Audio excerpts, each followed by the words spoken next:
penerapan case-based learning dalam Merdeka Belajar Kampus Merdeka, Program Studi Agronomi, Departemen Budidaya Pertanian, Fakultas Pertanian Universitas Gadjah Mada. Pelaksanaan kegiatan menerapkan protokol kesehatan, dimulai dari screening data pada web Peduli Lindungi, mencuci tangan, dan pengecekan suhu tubuh. Setelah lolos screening, maka praktikan diizinkan untuk memasuki laboratorium.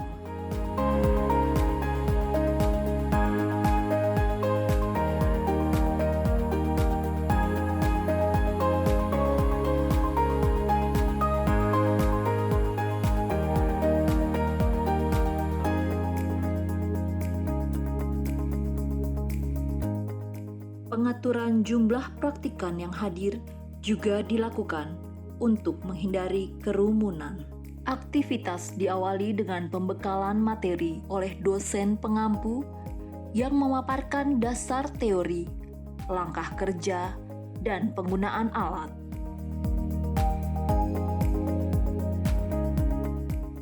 Topik case-based learning kali ini mengangkat tema pertumbuhan dan status air tanaman pada kondisi lengas berbeda. Setelah pembekalan oleh dosen, kemudian dilanjutkan dengan praktek di rumah kaca untuk mengamati pertumbuhan dan kondisi tanaman pada 3 kondisi lengas yang berbeda. Praktikan mengamati pertumbuhan dan kondisi tanaman dengan bantuan alat.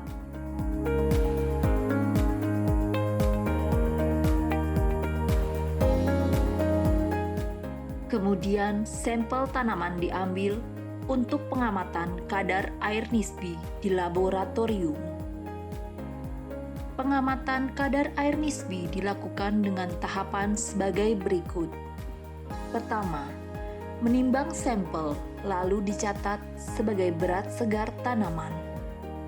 Kedua, merendam tanaman dengan air pada wadah plastik selama 24 jam.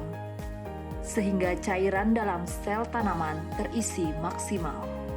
Ketiga, setelah 24 jam, kemudian sampel tanaman ditiriskan dan pastikan air tidak menempel pada bagian sampel tanaman.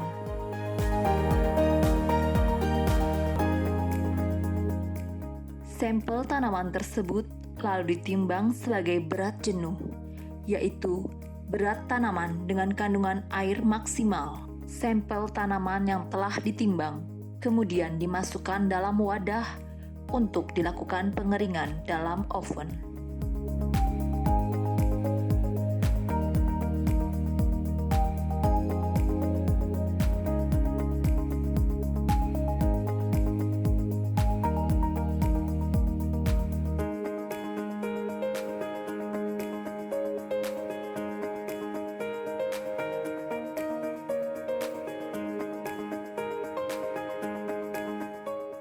Setelah sampel kering, dilakukan penimbangan untuk mendapatkan data berat kering tanaman.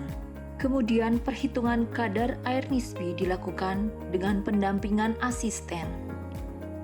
Pada akhir kegiatan, praktikan menyampaikan hasil perhitungan kadar air nisbi tanaman pada 3 kondisi yang berbeda. Kemudian mempresentasikan fungsi perhitungan kadar air nisbi terkait dengan proses fisiologi tanaman, sehingga dapat memberikan ide serta gagasan dalam pengelolaan tanaman dengan kondisi yang optimum.